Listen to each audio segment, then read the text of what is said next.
France was sinking into poverty.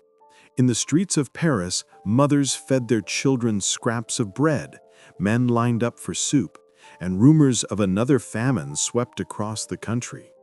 Yet, behind the golden gates of Versailles, reality was very different. King Louis XV had not only drowned himself in vice, he built his own private brothel inside the palace. The servants called it the Parc aux Cerfs. It had none of the court's splendor, no carpets or tapestries, only narrow corridors, hidden doors, and rooms where young girls were turned into the king's toys. They were brought from every corner of France, some lured by promises of service at court, others sold by parents desperate for food, and some simply abducted. A girl's youth was worth less to the crown than a single glass of wine on the king's table. Doctors inspected each one, cold examinations, so-called tests of purity, signed certificates declaring that a girl's body was fit for the king. These papers were kept like military records. Today, historians still find fragments of lists, names crossed out in pencil. To Louis, they were not people, only numbers in a secret archive. And while the country starved, every night inside the seraglio turned into a feast. Masks, costumes, orgies, laughter, cries drowned out by music, all paid for from France's treasury. From here began what later would be called the moral collapse of the monarchy. Louis XV was supposed to embody the greatness of the Bourbons, the beloved king, heir to the Sun King Louis XIV. France expected glory and triumph from him, but soon, behind his title beloved, there was no adoration, only ridicule. By the mid-18th century, the king had lost interest in governing. Ministers quarreled among themselves, Parliament blocked reforms, and the people grew louder in their discontent. France was in financial crisis, the treasury drained by endless wars, bread prices soaring, thousands hungry. But Louis sought his cure not in politics, but in women. Not one, not two, dozens, hundreds. At first, he was satisfied with mistresses, Madame de Pompadour, later Madame du Barry. But even that was not enough.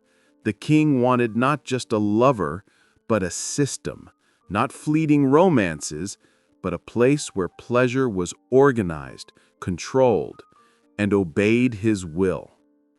That was how the project came to life, one so shameful that even memoirists avoided writing of it. Servants called it the Parc aux Cerfs, after the Ottoman harems. It was not the Versailles of gold and mirrors, but a dark corridor within the palace, leading to windowless rooms. Why did the king need a brothel? Not only for pleasure, it was his way of proving to himself that he was still strong, still powerful, still master over others' fates. While France collapsed into misery, Louis XV built his own harem, a symbol of power, twisted and degrading.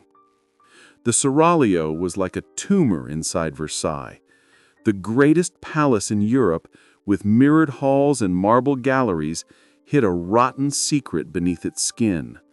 Behind doors unmarked on any architect's plan stretched a narrow corridor, damp and dark, lit only by torches that filled it with soot.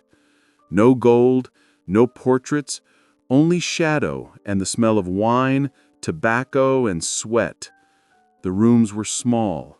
Each had a bed, a folding screen, a few candles, a jug of water. Bare walls, no decorations. Here, France's glory did not matter, because here did not enter a king, but a man who was allowed everything. The entrance to the seraglio was guarded not by soldiers, but by Louis's most trusted men. They knew who to admit and who to keep away. Whispers said the king had his own code of signals. A candle lit in a certain window, a chalk mark in a hallway, signs that the girls were being prepared for that night. Sometimes the seraglio was disguised as guest chambers. Courtiers saw young women in plain dresses climbing the stairs, but no one dared to ask questions. Those who tried to find out the truth vanished from Versailles as quickly as they had appeared. This was no place for witnesses. Only a select few knew of its existence. Among them were not only the king's confidants, but also his enemies, quietly gathering evidence for the day when accusations of corruption and debauchery would finally destroy Louis XV. The girls appeared suddenly. Peasant daughters, barely into puberty, disappeared from villages and small towns. Parents told neighbors she went to Paris to serve at court. It sounded like a dream. Who would refuse when the king's men themselves knocked at your door? But the reality was far darker. Louis XV had his recruiters, the king's catchers.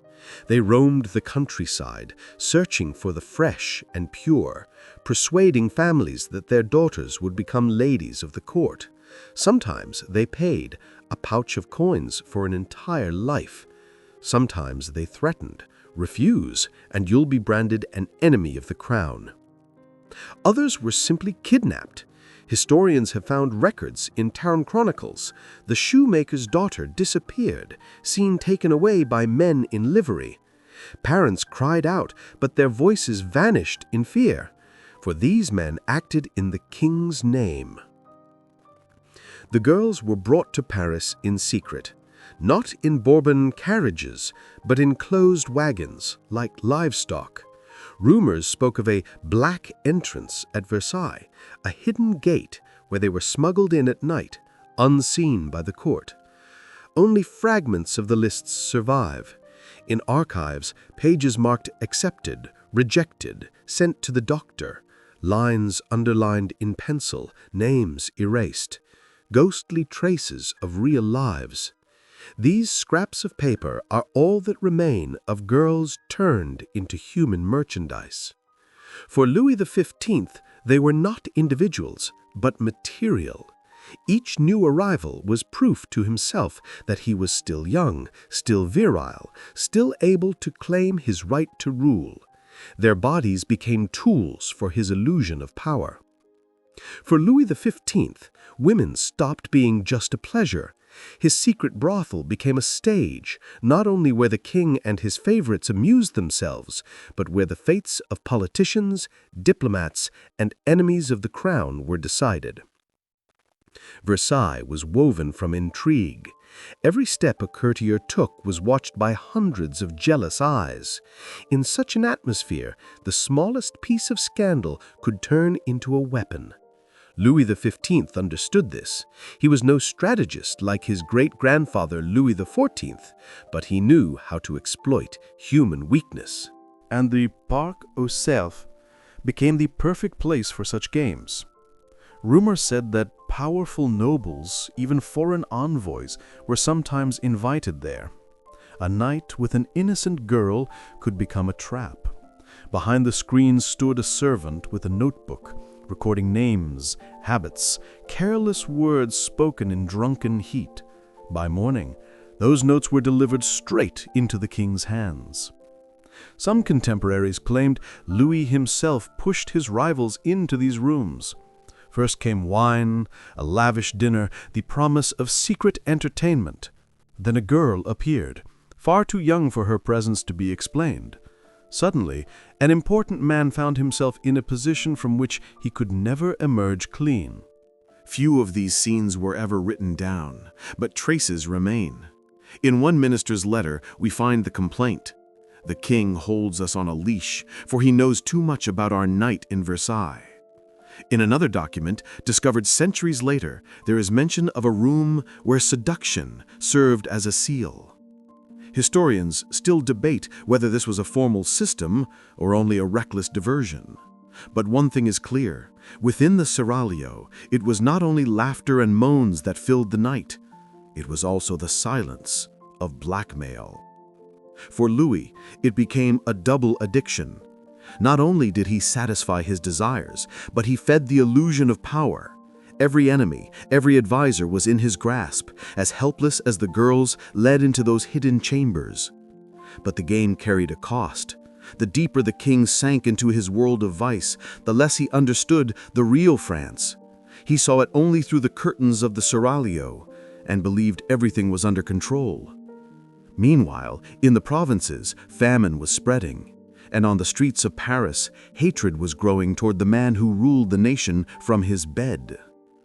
Inside the Parc aux Cerfs, the night began not with prayer, nor with the music of the royal orchestra, but with the hollow thud of a door closing. Girls were led down the corridor, torches casting jagged shadows on the stone walls.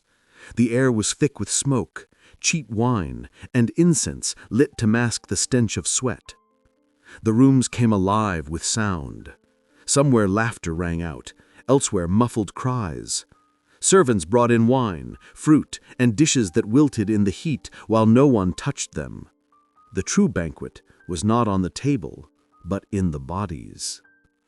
The girls were dressed in masks, sometimes as shepherdesses, sometimes as nymphs or goddesses. Some wore veils to hide the fear in their eyes.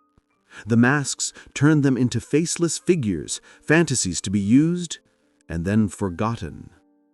The orgies began with laughter. The king might sit in his chair, glass of wine in hand, watching his men play out their performances. Sometimes Louis joined in, but more often he simply savored the spectacle, the power he held. At a gesture of his finger, a girl was brought forward to him, like a trophy. Witnesses wrote that all of this unfolded by the light of dozens of candles. Flames flickered across bare bodies, turning them into living statues. From the next room came faint music, soft, slow, like the score to a silent play. But behind the spectacle was cruelty. The girls were never asked what they wanted. Tears didn't stop the performance, they became part of it. The seraglio was a theater where no one acted by choice. Sometimes, the nights turned into masquerades. Courtiers, dressed as mythic gods, staging scenes from ancient legends. But instead of Hercules or Venus, the drama was one of power and humiliation. Every movement, every cry stayed in the memory of those who later whispered of it in Versailles corridors. The sounds of the seraglio leaked out. Those walking the palace halls at night heard muffled voices, laughter, cries swallowed by stone walls. Rumors quickly spread. Some said they saw the king himself in a safer's mask. Others swore that once a full tragedy was staged with living girls as the actors. Each such night etched deeper into the public image of Louis XV, not as a ruler, but as a libertine, lost in fantasy while his country starved.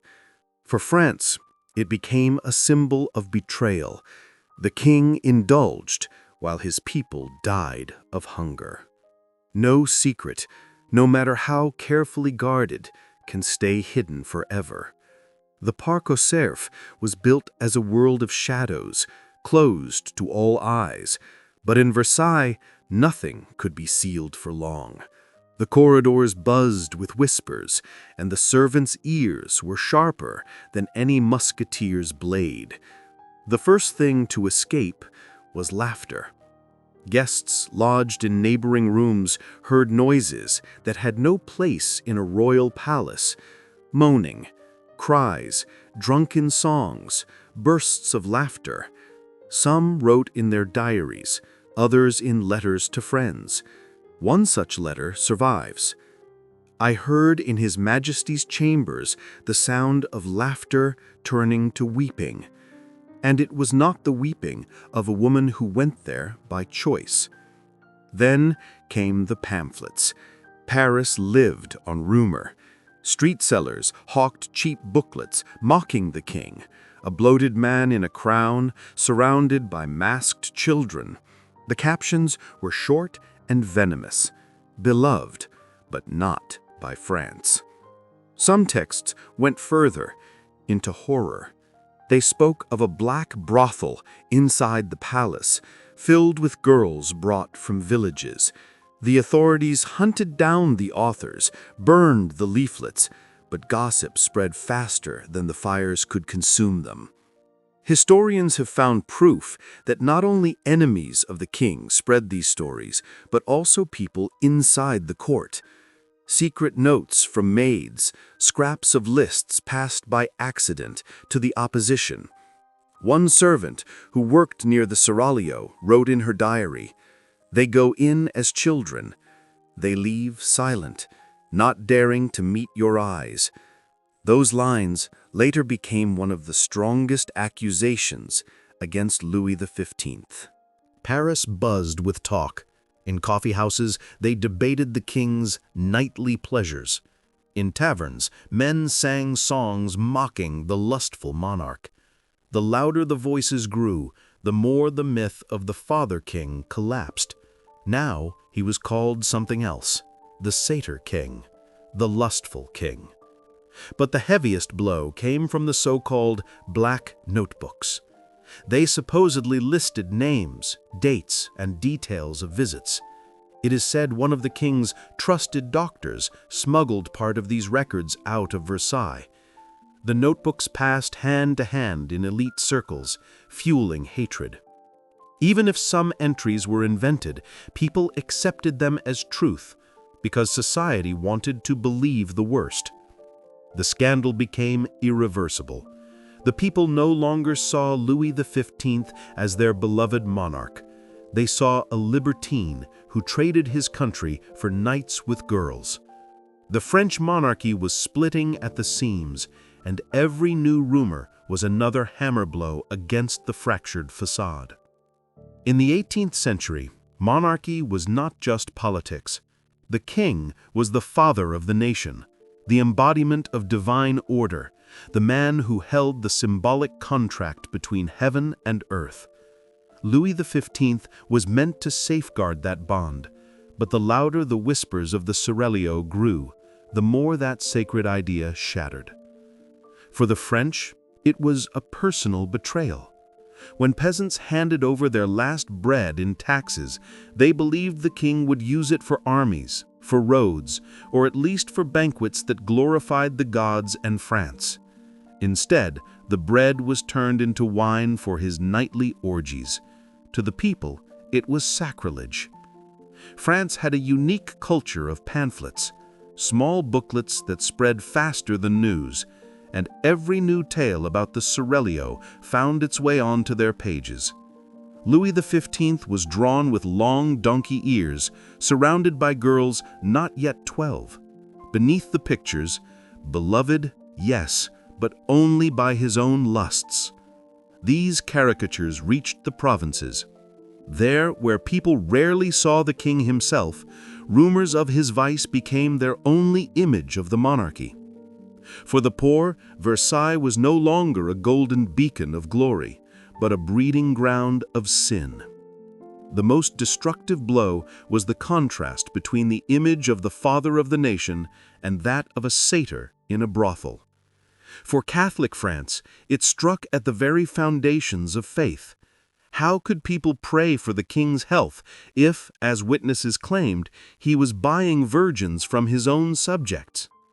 But it was not only about morality. The seraglio became the symbol of the gulf between the elite and the people. In the streets of Paris, bread riots erupted. Crowds smashed bakeries when prices tripled. Against this backdrop, rumors that Versailles wasted baskets of bread and wine on nightly debauchery felt like proof the monarchy was feeding on the bones of the nation. Even aristocrats began whispering. Court ladies wrote letters of despair. "We can no longer defend him. He is destroying our house with his own hands." In the Paris Parliament, some deputies declared outright that the king was undermining respect for the throne with his behavior. For the opposition, it was a gift. Every leak, every revelation strengthened their cause. When the philosophers of the Enlightenment, Voltaire, Diderot, Rousseau, wrote of the decay of the old regime, people did not imagine abstract words. They pictured dark corridors, windowless rooms, humiliated girls, and a king with a wine-glass in hand. The deeper Louis XV sank into his seraglio, the less he saw of the collapsing world outside. To him, it was an island of pleasure. To France, it was a symbol that power itself had rotted. That reputation passed down like an inheritance. Even Louis XVI, his grandson, ascended the throne already stained by his grandfather's shame. The people no longer believed in promises. To them, all the Bourbons were one and the same: corrupt, depraved, indifferent to suffering. And when the guillotine fell on the neck of the last king, its blade had been sharpened not only by revolutionaries, but by the ghosts of Louis XV's knights. Thus, the secret brothel was not just a scandal. It was a crime against the very idea of monarchy. France lost its faith, and with it, the throne itself. Louis XV lived a long life for his age, but his end was not triumphant, not divine like the Sun King, not worthy of legend. His death became the mirror of the rot he had unleashed. In old age, he became a shadow of himself. His strength faded, his health crumbled, but the addiction to the seraglio never released him. Even when his face was wrinkled and his body weakened by illness, he demanded more girls. For him, they were no longer pleasure, but medicine, a narcotic. He believed innocence could prolong his days. And the closer death came, the tighter he clung to that illusion. Records show that in his final years, governance was paralyzed. Ministers waited for his decisions on state affairs, while the king sat in his hidden chambers among masks and candles. Versailles drifted in stagnation, and France in slow catastrophe. But no virgin could stop what was coming. In 1774, the king fell ill. At first, it seemed a cold, but doctors soon realized it was far worse. Louis XV was stricken with smallpox, the very disease he had refused to vaccinate his children and grandchildren against. Fittingly, it became his last judgment. The sickness advanced quickly. His face was covered in sores, his body rotted while he lived. The stench was so overwhelming that ladies of the court fainted upon entering his room. Servants complained they could not approach without cloths over their faces. Even his doctors kept their distance, terrified of infection. It was as if fate itself was exacting revenge. The man who had humiliated girls for his pleasure was himself reduced to humiliation. His body became a spectacle of disgust and fear. Those who once knelt before him now stayed far away. News of his illness spread swiftly. When word of his death reached Paris, the city did not mourn. On the contrary, it rejoiced. Crowds cheered, laughed, raised glasses. For them, the death of Louis XV was not a tragedy, but liberation from shame. His title, the Beloved, would forever be a bitter joke. And when his corpse lay in Versailles, the stench of decay was so strong that it had to be taken away at night, in secret. No grand procession, no solemn pageantry. The coffin was rushed out as though the court wished to erase the reminder. And in that ending lay a cruel symbolism. The man who had turned Versailles into a brothel died as though France itself had rejected him. His death became the metaphor of monarchy's decay. But the worst part was not his body, it was his legacy. With Louis XV, faith in the crown itself perished. In the eyes of the people, the Bourbons had become the embodiment of lust, weakness, and betrayal. And when his grandson, Louis XVI, took the throne, he was already condemned.